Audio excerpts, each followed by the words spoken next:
இன்றைக்கி என்ன வீடியோன்னு பார்க்கலாமா? நான் ஊருக்கு போகிறேங்க. அதனால் ஒரே ஜாலி. அந்த ஜாலியை என்னால் கண்ட்ரோல் பண்ண முடியல. என் மூஞ்சில் எவ்வளோ பெட்டர் மாஸ் லைட் எரியுது பாருங்கள் நீங்களே. ஊருக்கு போகலான்னு சொன்னதுமே என் பொண்டாட்டி மூஞ்சில் எவ்வளோ பிரைட்னஸ் பாருங்கள். நான் ரெடி ஆகிட்டு மாமா நைட் ஷிஃப்ட்டுக்கு போயிருக்காங்க. அவங்களுக்கு ஹீட்ரு போட்டு விட்டு நானும் ரெடி ஆகலான்னு ரெடி ஆகிட்டு இருந்தேன். அதுக்குள்ளே மாமா நினச்சிட்டே இந்த மாமாவுக்கு ஃபோன் பண்ணலாம் கிளம்பிட்டாங்களான்னு கேட்கலான்னு இருந்தால் மாமாவே எனக்கு ஒரு சர்ப்ரைஸ் கொடுக்குற மாதிரி வந்து நின்றுட்டார். ஷாக்காக என்ன வாங்கிட்டு வந்தாங்கன்னு நீங்களே பாருங்கள். எத்தனை முழம் பூ நம்ம வாங்கி வச்சாலும் வராத சந்தோஷம் நம்ம வீட்டுக்கார் ஒரு அரை முழம் வாங்கினு தந்தாலுமே அதில் ஒரு பெரிய சந்தோஷம். நினச்சி கூட பார்க்கல. லவ் யூ பட்டு. நீங்களும் உங்கள் ஒய்ஃபுக்கெல்லாம் சர்ப்ரைஸாக பூ வாங்கி கொடுத்துருக்கீங்களா? அதே மாதிரி இருந்தால் சொல்லுங்கள். இந்த சந்தோஷத்துலேயே மாமா வாங்கின இந்த பூவெல்லாம் வச்சு பார்த்து அழகு பார்த்திட்டு இருந்தேன். எவ்வளோ அழகு இதெல்லாம்.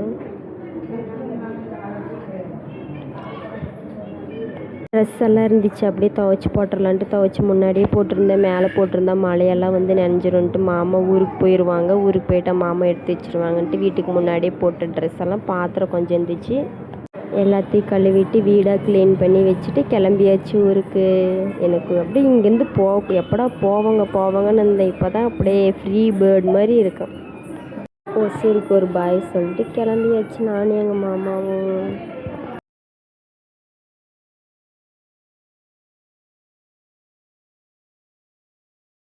மாரியம் பண்டிகைலாம் போட்டிருந்தாங்க. அதை பார்த்துட்டு அப்படியே ஜாலியாக கிளம்பியாச்சு. மாரியம் பண்டிகை முடிஞ்சு இது மஞ்சள் நீராட்டு விழா. அதனால தண்ணியெல்லாம் ஊற்றி அழகாக அடிச்சுன்னு விளையாண்டுருந்தாங்க. நான் ஒர்க் பண்ண கம்பெனியை காட்டுட்டுமா? இதுதான் நான் ஒர்க் பண்ண கம்பெனி. மோஸ்ட்லி இது எல்லாத்துக்கும் தெரியும்னு நினைக்கிறேன். நான் மேரேஜுக்கு முன்னாடி இதில் 1.5 month ஒர்க் பண்ணேன். காயக்கோட்டை வந்தாச்சு. இதுக்கப்புறமா அது கொஞ்சம் நிறுத்துங்க மாமான்னு சொல்லி இறங்கி ஒரு கொஞ்சம் நேரம் ரெஸ்ட் எடுத்துகிட்டு தண்ணியெல்லாம் குடிச்சிட்டு கிளம்பியாச்சுங்க. ரொம்ப நேரம் என்னால் பைக்லலாம் ட்ராவல் பண்ண முடியாது. பேக் பெயின் ரொம்ப எடுத்துக்கும். அதனால கொஞ்சம் நேரம் நிறுத்தி தாங்க மாமாவை கூப்பிட்டு வருவோம். ஏன் நம்ம ஊருக்கு வந்தாச்சுங்க. இதுதான் நம்ம வீடு. வந்துட்டு மாமா நம்ம தோட்டத்துக்கெல்லாம் போய் பார்த்துட்டு வரலான்ட்டு நம்ம தோட்டத்தெல்லாம் போய் கொஞ்சம் கொஞ்சமாக காயெல்லாம் வந்துருக்கான்னு தொட்டு பார்த்துட்டு இருந்தார். நீங்கள் நினைக்கிற மாதிரிலாம் பெரிய தோட்டமெல்லாம் இல்லைங்க. எங்கள் வீட்டுக்கு முன்னாடி சின்னதாக போட்டிருந்தாங்க. அதெல்லாம் போய் ரசிச்சுட்டு வந்தேங்க. அப்புறம் நான் கொஞ்சம் காமெடி பண்ணி சிரிச்சிட்டு இருந்தேன் நானும் மாமாவும். எனக்கு பார்க்குறதுக்கு அது வெண்டைக்காய் மாதிரியே தெரிஞ்சிச்சா. மாமா லூஸு அது வெண்டைக்காய் இல்லை பீங்கான்னு சொல்லிட்டு சிரிச்சிட்டு 2 பேர் கிளம்பி வந்துட்டேங்க. அம்மா அப்பா எங்கேயோ போயிட்டாங்கன்ட்டு நானும் மாமாவும் மாட்டுக்கொட்டை எனக்கு கொஞ்சம் நேரம் போய் இருந்து பார்த்துட்டு வந்தேங்க. சரி யாரும் இல்லை பெருக்கலான்ட்டு நான் பெருக்கிட்டு இருந்தேன். மாமா கை ரொம்ப வலிக்குது, நீங்கள் கொஞ்ச நேரம் பெருக்கிறீங்களான்னு கேட்டேன். மாமாவும் சரி கொடுப்பாப்பா நான் பெருக்கிறேன்ட்டு மாமாவை கொஞ்ச நேரம் பெருக்குனாங்க. பெருக்கிட்டு எல்லாத்தையும் வள்ளி போட்டு வீட்டுக்கு வந்தாச்சு. சரி வீடெல்லாம் க்ளீன் பண்ணலான்ட்டு வீடெல்லாம் க்ளீன் பண்ணுறதுக்கு போயாச்சு. மாமா இருந்தாங்க. மாமா கொஞ்சம் ஹெல்ப் பண்ணுவாங்கன்ட்டு இன்றைக்கே க்ளீன் பண்ணிட்டேன். நாளைக்கு மாமா ஷிஃப்ட்டுக்கு போயிடுவாங்கன்ட்டு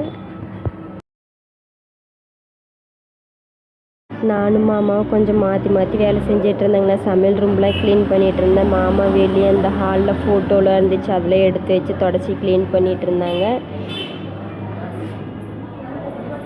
அம்மா நாளைக்கு கொஞ்சம் க்ளீன் பண்ணிக்க பாப்பா. நாங்கள் இல்லை மாமா நான் ஒரே நாளைக்கு க்ளீன் பண்ணிக்கிறேன், நாளைக்கு என்ன நல்லா இருக்காதுன்ட்டு நான் ஒரே நாள் எப்போ வீடு க்ளீன் பண்ணுறது ஸ்டார்ட் பண்ணாலுமே ஒரே நாள் ஃபுல்லாக முடிச்சிருவேன். நீங்களாம் எத்தனை நாள் கழித்து க்ளீன் பண்ணுவீங்கன்னு சொல்லுங்கள்.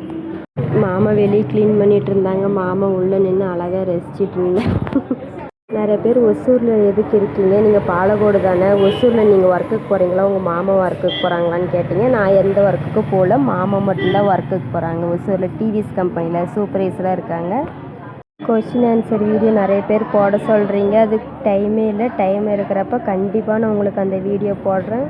பள்ளியெல்லாம் எல்லா வேலையும் முடிச்சுட்டு வெளியே என்னோடய கபோர்டில் செருப்புங்களாம் இருந்துச்சு. அதில் பள்ளியெல்லாம் நிறையா இருக்குன்றனால மாமாவை அதை மட்டும் எடுத்து போட்டு மாமா நான் க்ளீன் பண்ணி எடுத்து வச்சுக்கிறேன்ட்டு மாமாவை எல்லாம் திட்டிகிட்டே எடுத்து போட்டாங்க. கடையில் கூட இவ்வளோ செருப்பு இருக்காது பாப்பா, நம்ம வீட்டில் எக்கச்சக்கமான செருப்பு இருக்குதுன்னு சொல்லிட்டு இருந்தாங்க. சரி விடுங்க மாமா அப்படின்னு நான் சொல்லிட்டு பாத்திரம்லாம் நிறையா இருந்தனால வெளியவே விளக்கிட்டேன். உள்ளே சிங்கில் நின்றுட்டு விளக்க முடியாது, சிங்க்கு சின்னதாக இருக்கனால வெளியே விளக்கிட்டு இருந்தேன். விளக்கிட்டு குளிச்சுட்டு வந்து பார்க்குறேன் மாமாவுக்கான வேலை செஞ்ச டயர்டில் மாமாவும் போய் தூங்கிட்டாங்க. சரி மாமாவை எழுப்பக்கூடாது, ஆஸ்பத்திரிக்கு போகணுமா, அதனால் மாமா தூங்கிட்டோம். நம்ம குளிச்சுட்டு ரெடி ஆகிட்டு மாமாவை எழுப்பிக்கலான்ட்டு குளிச்சுட்டு ரெடி ஆகிட்டு கிளம்பியாச்சுங்க ஹாஸ்பிட்டலுக்கு.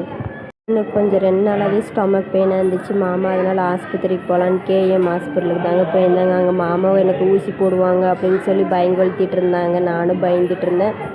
அம்மாக்கிட்ட அப்போ ஜாலி மாமா ஊசியே போடல, மாத்திரை மட்டும் தான் கொடுத்தாங்கன்னா மாமாவே என்னை வச்சு கிண்டல் பண்ணி சிரிச்சுட்டு இருந்தாங்க. ஊசி போடணுக்கணும் அப்போ தான் நீ எல்லாம் அடங்க வந்தாங்க. டாக்டரெல்லாம் பார்த்து முடிச்சுட்டு சரி நீங்கள் 1 வீக் கழித்து வாங்க அப்படின்னாங்க. கிளம்பியாச்சுங்க.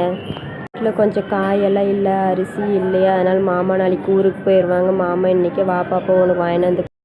நானும் மாமாவும் சேர்ந்து ஓரெல்லாம் காயெல்லாம் எடுத்து வச்சுட்டேங்க. அவ்வளோதாங்க. நாளைக்கு ஒரு வீடியோவில் பார்க்கலாம். வீடியோ பிடிச்சிருந்தா லைக் பண்ணி ஷேர் பண்ணுங்கள், மறக்காமல் சப்போர்ட் பண்ணுங்கள். சேஃபாக இருங்க எல்லோரும்.